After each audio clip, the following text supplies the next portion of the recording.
asifiwe. Kwa majina ni mchungaji Koi, na ningependa tu kushiriki na nyinyi katika ujumbe wa mwaka mpya, na ninaanza kusoma katika kitabu kile cha Joel ama Joel chapter number 2 verse 12.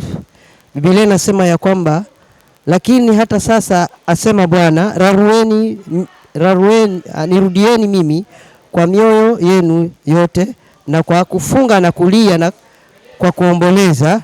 Mstari wa 13, rarueni mioyo yenu wala si mavazi yenu mkinirudia Bwana, kumrudia Bwana Mungu wenu, kwa maana yeye ndiye mwenye rehema, amejaa huruma, si mwepesi wa hasira, ni mwingi wa rehema, naye hugairi mabaya.